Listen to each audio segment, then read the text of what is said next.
So a huge challenge in events is getting the audience involved, because we know if the audience is involved, they're going to learn more, they're going to get more engaged, they're going to feel more benefit from what they are learning, they're going to get more out of the event. But we have fallen into the sort of watch and learn mentality in a lot of events, a bit like school. And actually, that's being disproven as the most effective way for people to learn, because the more you're engaged, the more you're listened to, the more you take away from a session. So it's a big, big challenge engaging your audience. And I think one of the ways that we can do that is to break up the sort of very common standard panel format that we see so much in events. You know, when contributors come on, they sit on a stage, they introduce themselves, they're usually moderated, they take questions from the moderator or the event host or whoever, and then there's a Q&A with the audience. It's pretty standard, we see it everywhere, and I just think we can make it so much better.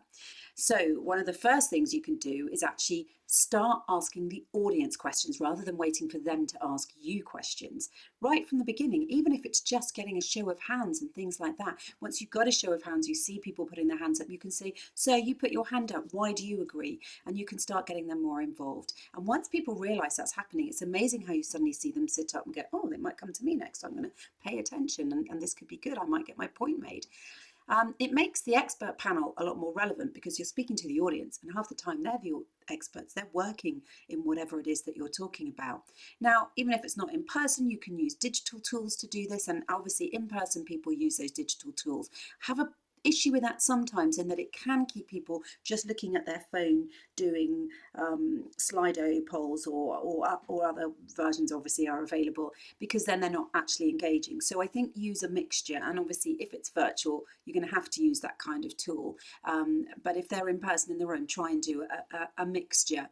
Now, the other thing is you can make panels better in lots of different ways. You can make them a bit more lively. For a start, I like the idea of doing a quick fire question round with people, so they only get, you say you're going to have to answer this in one sentence, you're going to have 6 seconds or however many seconds, and then as you see the audience laughing, you could say, "Anybody else ready to take a short one like that?" And you might see people from the audience go, "Yeah, I can do that," and join in.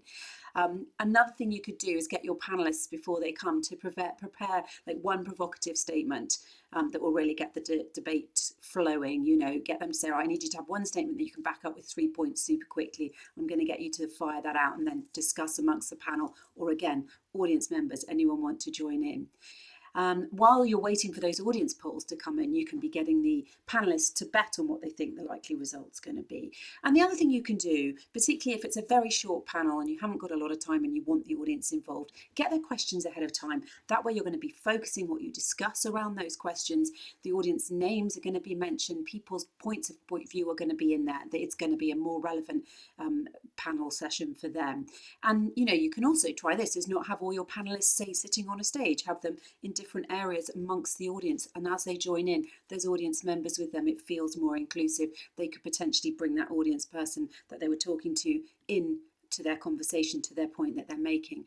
Now, I want you to be warned, sometimes when you do all this, particularly if it's new to your kind of attendee, they are going to potentially look a little bit horrified, especially if it's first thing in the morning. They thought they were going to come in and be lectured at, and they didn't have to be totally switched on. And it can be a bit shocking. They're like, "Oh my goodness, what's happening?" But I tell you, once you get them in and they start talking and they start getting involved, they get so much more out of that session, and you'll get the feedback, "That was a great session, I love that." And half the time it's because they were able to get involved.